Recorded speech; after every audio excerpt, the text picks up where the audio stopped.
దేవుని ఘనమైన నామమునకు స్తోత్రములు.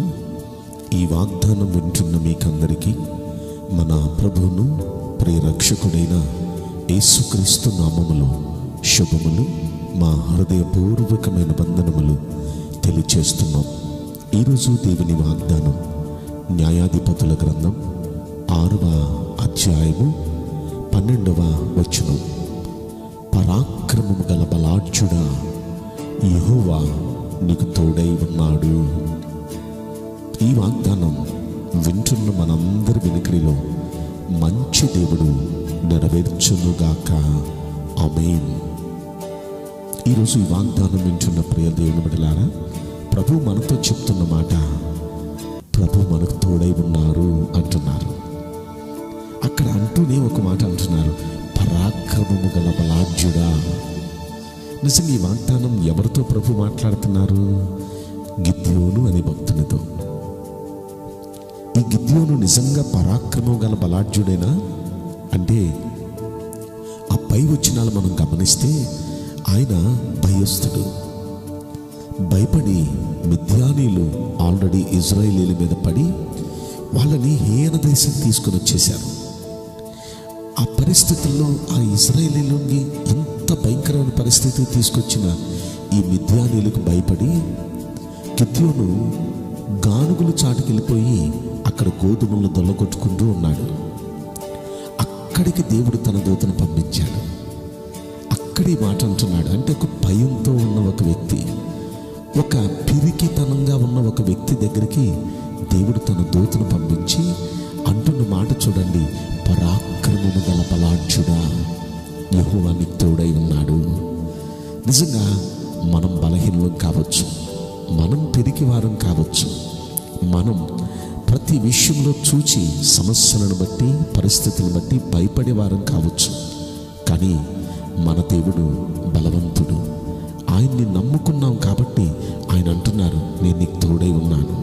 నువ్వు బలహీనుడివే కానీ నేను తోడున్నాను కాబట్టి నువ్వు బలవంతుడవు అంటూ ఒక మాట అంటారు చూడండి. 16వ వచనంలో, నేను నీకు తోడై ఉందును కనుక ఒకే మనుష్యుని హతము చేసినట్లు నీవు మిద్యానీయులను హతము చేయుదువు అని చెప్తున్నారు. అంటే నేను నీతో కూడా ఉన్నాను కాబట్టి ఒకే మనిషిని హతం చేసినట్లు మిద్యానీయులందరినీ నువ్వు హతం చేయబోతున్నావు అన్నారు. ప్రియ దేవుని బిడ్డలారా, దేవుడు మనకు తోడుంటే ఇలాంటి శూర కార్యాలు జరుగుతాయి, ఇలాంటి గొప్ప కార్యాలు జరుగుతాయి. ఆయన అలనాడు గిద్యోనుకు తోడుండి ఏం చేశాడో మనందరికీ తెలుసు. అప్పటికి గిద్యోనుకున్న సైన్యం 32,000 మంది. 32,000 మందితో నేను బయలుదేరుతున్నానయ్యా, యుద్ధంలో నాకు విజయం ఇస్తానన్నా. అయ్యా, వాళ్ళేమో చాలా ఎక్కువ ఉన్నారు, మేము ఓడిపోతాం తప్పనిసరిగా, ఎలా కుదురుతుందయ్యా అంటే, ఇంతమంది ఎందుకయ్యా, నాకు ఇందులో పిరికి వారు ఉన్నారు, వాళ్ళుంటే నేను మీతో రాను.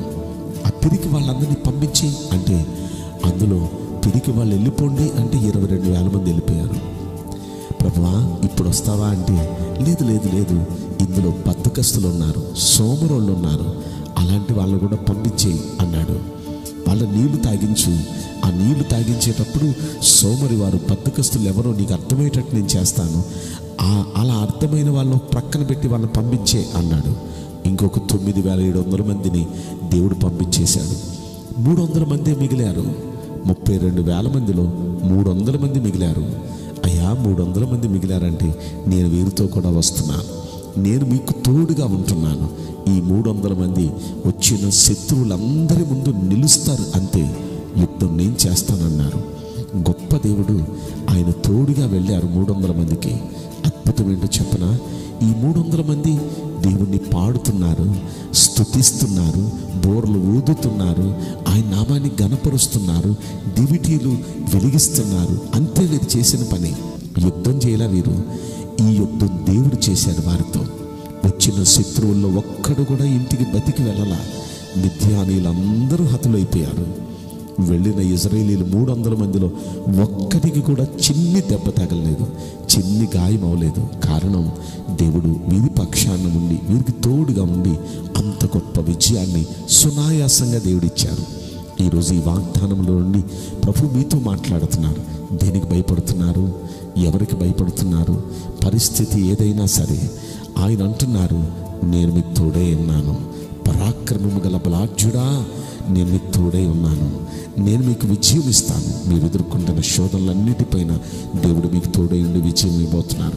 మీకున్న అనారోగ్యం పైన దేవుడు మీకు విజయం ఇవ్వబోతున్నారు. మీకున్న ఆర్థిక సమస్యల పైన దేవుడు మీకు విజయం ఇస్తున్నారు. మీరు ఎదుర్కొంటున్న ప్రతి శోధన, ప్రతి సమస్య పైన దేవుడు మీకు తోడుగా ఉండి విజయం ఇవ్వబోతున్నారు. ధైర్యంగా ఉండండి, అధైర్యపడద్దు. మన దేవుడు మనతో కూడా ఉన్నాడు. ఆయన గొప్ప జయం మనందరికీ దయచేయునుగాక. ఆమేన్. నేను మీకోసం ప్రార్థన చేయబోతున్నాను. పరిశుద్ధుడా, ప్రేమగల యేసురాజా, మీ పరిశుద్ధ బంగారు పవిత్రమైన నామమునకు నిండు మనసుతో కోట్ల కొలదిగా స్తుతులు, స్తోత్రములు, వందనాలు చెల్లిస్తున్నాం. ఈ వాగ్దానం వింటున్న ప్రియుల జీవితంలో దయచేసి ఈ వాగ్దానం నెరవేర్చి కృప చూపించండి. ప్రభువా, మేము బలహీనులు, కానీ మీరు గొప్ప దేవుడు తండ్రి. మీరు మాకు తోడుగా ఉన్నారన్నారు. బలహీనులమైన మమ్మల్ని మీరు పరాక్రమము గల బలాఢ్యునిగా చూస్తున్నారయ్యా. ఎందుకంటే మీరు మమ్మల్ని అలా చేయబోతున్నారు. బలమైన కార్యాలు మీరు చేయబోతున్నందులకు మీకు కోట్ల కొలదిగా కృతజ్ఞత స్తోత్రములు చెల్లిస్తూ, ఇంకా నీ బిడ్డలందరినీ మీరు దీవించి ఆశీర్వదించమని ఈ కొద్ది మనవులు నజరుడని యేసుక్రీస్తు ప్రశస్తమైన నామములో మిక్కిలి వినయముతో ప్రార్థించి బ్రతిమలాడి వేడుకుంటున్నాం ప్రియ పరలోకపు తండ్రి. ఆమేన్. May God bless you all. Thank you.